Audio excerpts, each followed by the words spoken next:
let's just acknowledge that when I do this in this way, meaning I'm sharing as I go, it takes me like so much longer because I'm taking the time to share instead of just like powering through it. And I just want you to know that it's completely worth it. It's also worth noting that some of my keys to success in doing something like this, where I'm just really working on a big project, is hair out of my face, comfortable clothes, and really good music that gets me motivated. Today's music is actually going to be the soundtrack to Hamilton, which is not a musical that I've seen yet, but I get to see it this week. And so my friend told me that it would be best to listen to the music ahead of time and become familiar with it. So, okay, one more thing, and then I promise myself mostly that I'm going to get into this, okay? So that is that I have done the same thing before several times. And I have a series of 3 videos on YouTube from when I did the Instagram stories covering the way that I was catching up with Porter's albums. And so if you swipe up, I'm going to link you to the first video, and then you'll see the second and third video. And so if you're really into this and you really want to catch up on your kids' albums, check these out. In fact, one more thing that is totally worth swiping up for is if you are interested in more information and you like it all written out and laid out and pictures and all that good stuff, swipe up for the link to the blog post that I've written all about catching up on kids' albums. The other thing is regarding those YouTube videos is you don't have to have an actual link. If you just search Becky Higgins Catching Up, you're going to see the 3-part series right there. Okay, so this is what I'm going to have on hand as I get into what I don't know what I'm about to face. Post-it notes forever and always come in handy for labeling and organizing. I've got my pens handy. I have my trusty notebook right here at my side because sometimes I just need to jot things down that kind of keep me organized as well. But I am ready. Enough procrastination. When I pick back up where I left off, it's really key for me to truly assess where I left off, right? So for me and for the way I'm doing my kids' albums and how I have them all organized with the hanging files, I am reassessing where I left off with her stuff and how it's organized, as well as where I left off with her albums. So what I've done is I've put the last couple, the 2 most recent albums out so I can refer to them really easily. And it's also worth mentioning that having cleared off clean countertops or tabletops is huge for me. So I've cleared everything else except for this crazy corner of my kids' crap that they need to clean up. This is all my space for working on this specifically. And really, I only have a few hours to chip away because realistically, I'm not going to have consecutive days in a row to work on this. So anyway, clear off your counters and spread things out.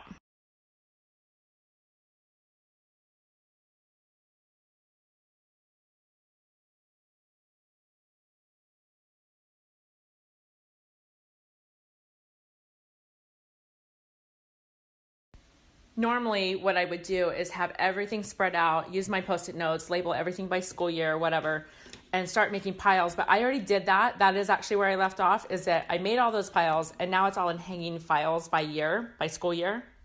So I think what my plan of attack is for today is really go year by year and figure out what needs to just be put in the scrapbook, what needs to be scanned, what kind of app pages do I need to make based on the scanned items, and go from there.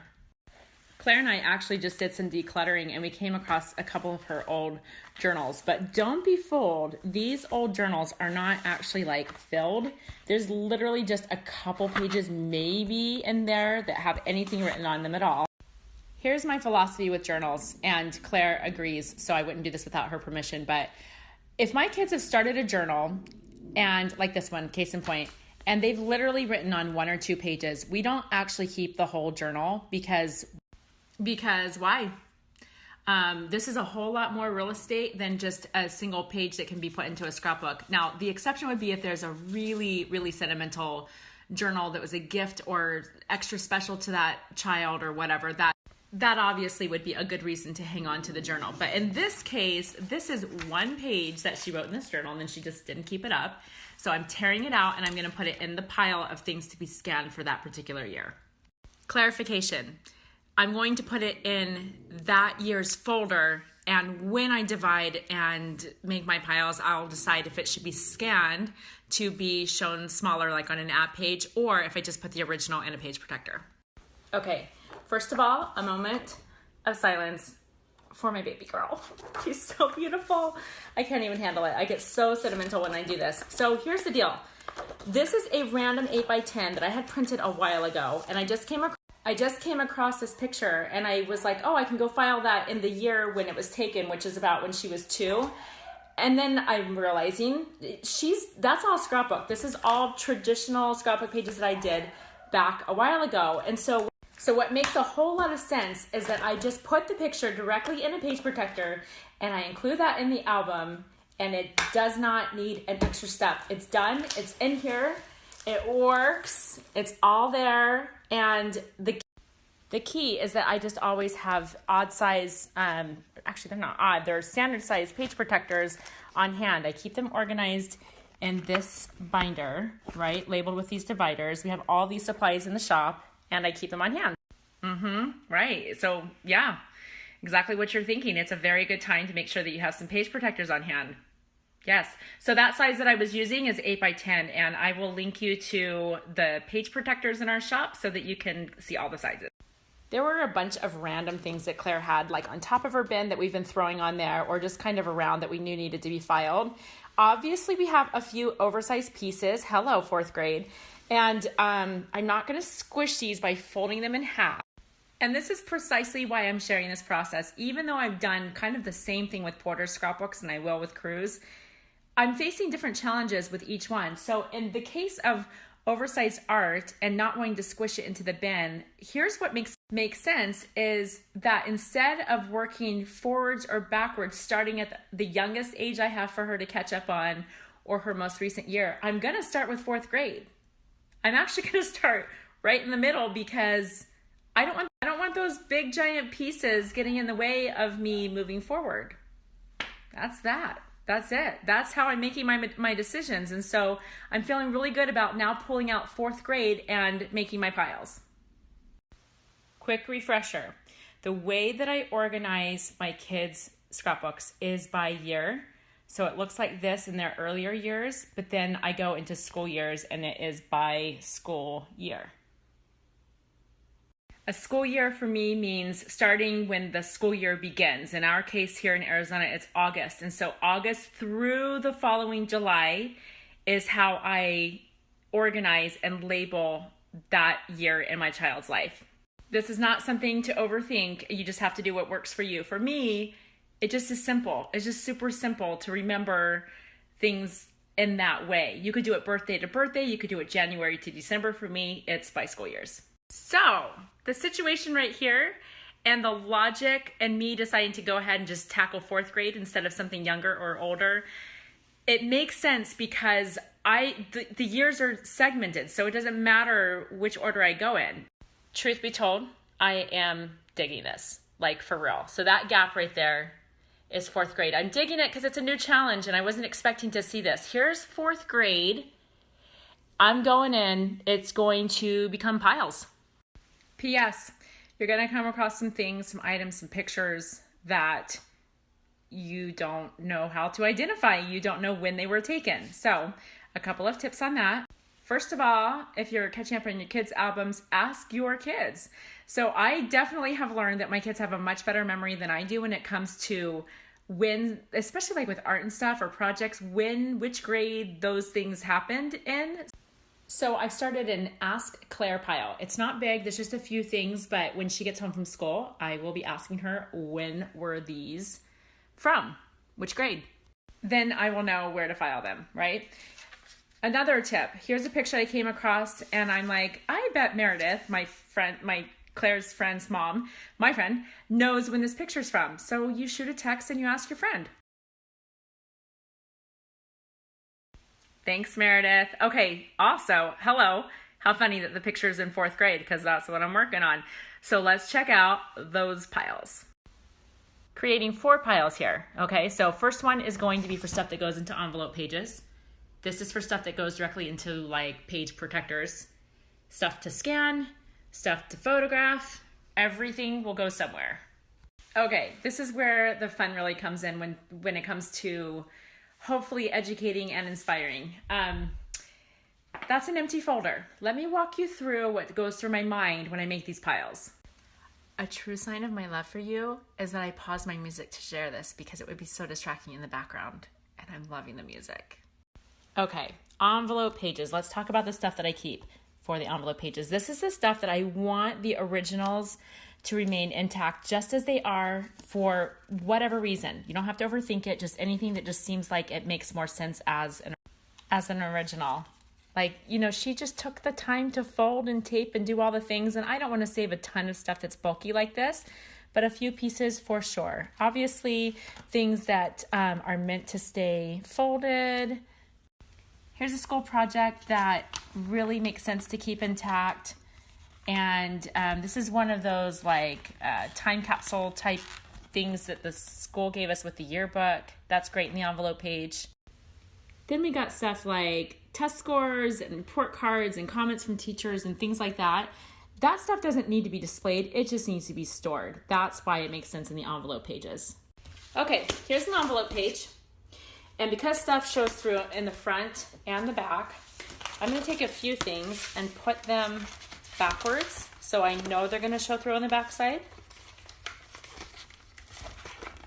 And then the rest of the stuff, same thing, but I'm putting it facing forward, and I just place it in there. Obviously, the point of an envelope page is that things can be pulled out, so don't worry about them being perfectly in place.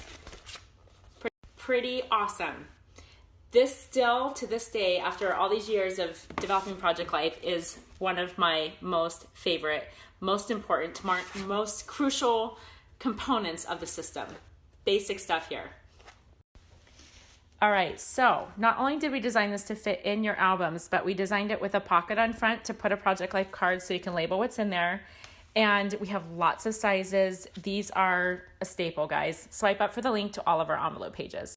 At the risk of sounding like an infomercial, many of you know me well enough to know that I truly share whatever works for me, whether it's something that we make or not. And this stuff, it just works. Also, some of you have not yet experienced our online shop, and if you haven't, I definitely encourage you to try it because you're about to be really pleased with the experience. If you're in the continental US, we offer free shipping after $35 too, so hello.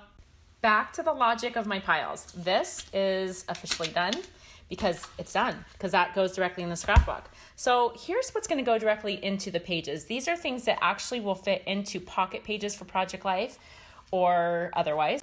These cute items are all from customers in Australia, their daughters, a couple of them who wanted to be pen pals with Claire. And so how cute, for real. And so it's already in a divided page, which is adorable.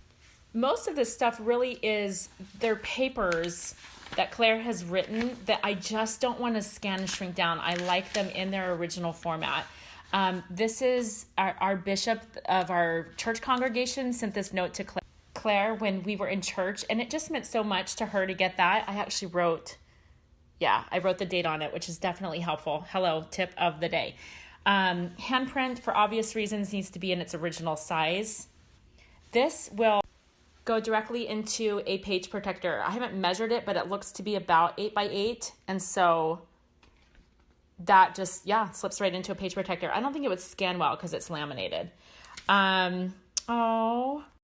This is Claire sharing her faith, and again, I wrote at the time before I even put it in a pile. These are the types of original things. They could be double-sided or just, I don't know, there's something about having their original full-size version that's just worth keeping to me, and it just goes in page protectors. It doesn't take up much space. There's a talk that she wrote for church, an email from a teacher. Anyway, that's the stuff that will go into page protectors or photo pocket pages. Okay, so just to go ahead and move forward, there's the pile, and now I just need to get stuff in page protectors. So here's the thing that I'm super sad about. I'm really sad about this, but it's okay. It is okay. It's not our decision, but our partner in manufacturing decided that we needed to just not make 8.5 by 11 vertical page protectors anymore, which is a bummer. But the reason it's okay is because 8.5 by 11 vertical, as you well know, is the most common size of a page protector that you can find anywhere really. So thankfully we have lots of cool sizes, including 8.5 by 11 horizontal, which is awesome.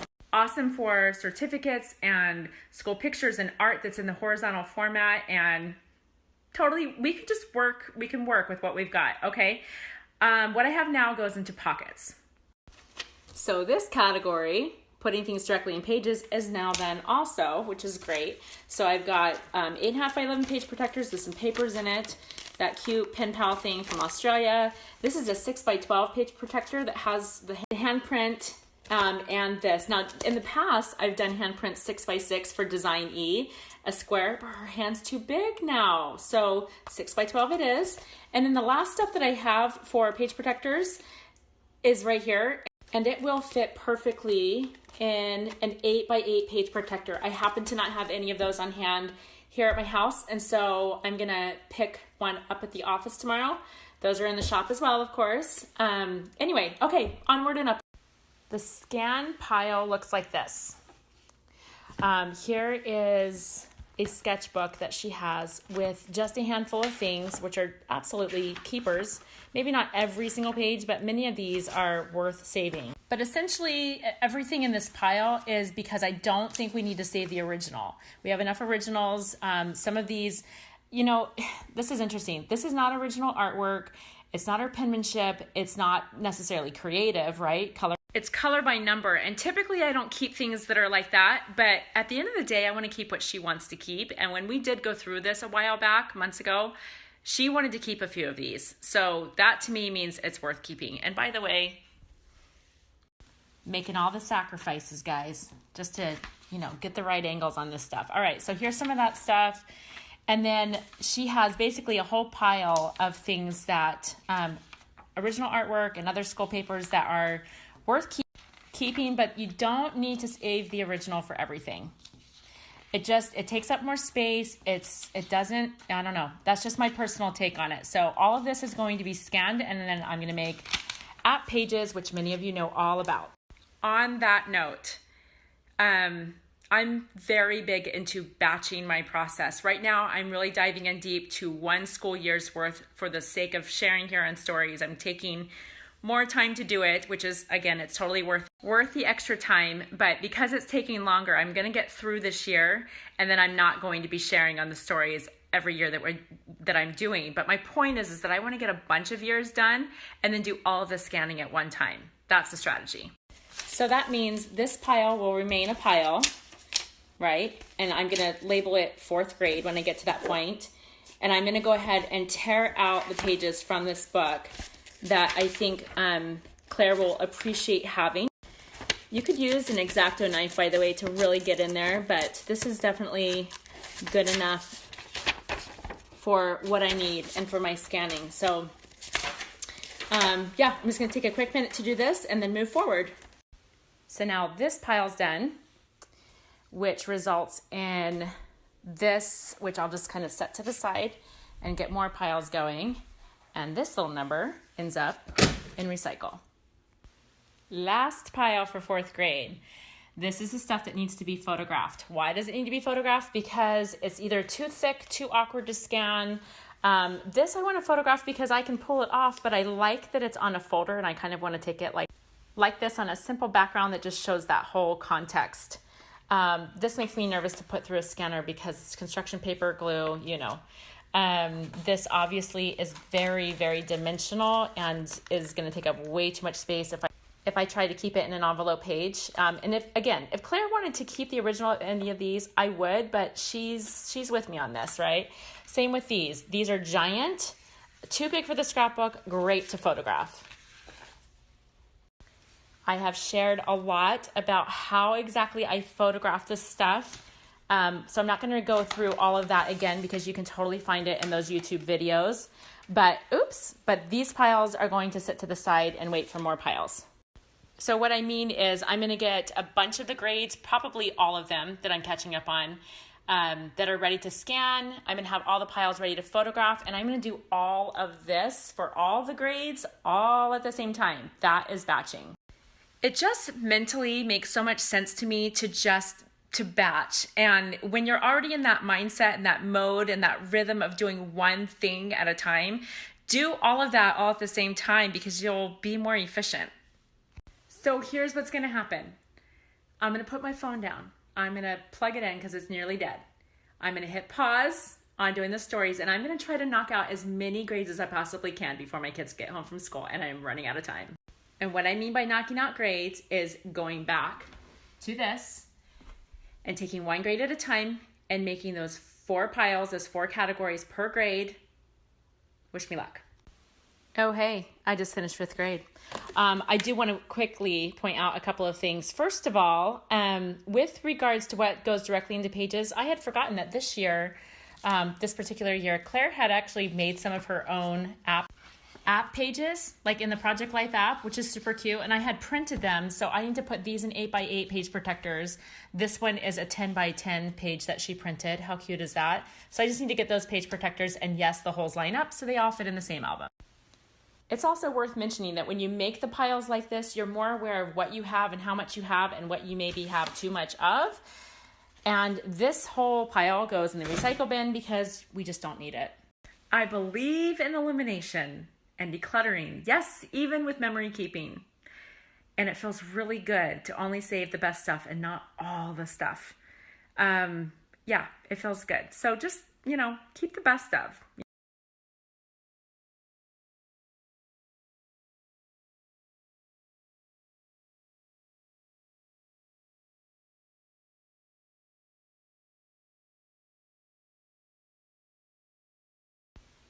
Clean slate for the next year. I'm not actually going to go up to 6th grade because that's her current year, and I feel better doing a school year when it's like totally done.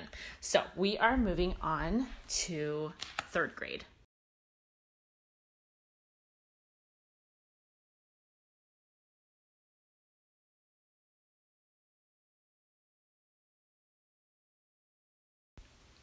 Worth noting, here's a folder that's held together with these rings that has some really darling drawings that Claire did, and I want to take them out and scan them. So I'm going to go ahead and disassemble now and get rid of the bulk. These supplies can now be added to our school supply stash because they're perfectly good. These are the pages I want to scan, including the table of contents, because what a great sampling of her handwriting. And these are blank and unneeded, and as you would imagine, recycle. I honestly cannot express to you how much I love and use the page protectors. 8x10, vertical for school portrait, horizontal for the class picture. This is 8.5 by 11, and so is this, which, by the way, is not her art. It's art by her little brother, Crew, and that's the kind of stuff I also keep in the kids' scrapbooks. Anyway, on the back, I put just a plain piece of white cardstock because then these notes from teachers are going to go right in here.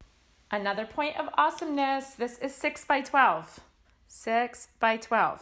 And I have this little church program that she colored the cover for, and it's going to go in the front of this, and on the back, I'm going to cut this to be 6 inches wide. But wait, hold on. Right there where I labeled it, I don't want to lose that just in case this ever gets separated from the scrapbook. So I just quickly wrote the information on the back so it stays with the handprint. Now I'm going to cut it 6 inches wide. So in the front, handprint, in the back, church program. They're both a little too short for the 12 inches, so I just put it in my handy trimmer and call it good. Pretty cool, right? So now everything that is in page protectors goes into the album.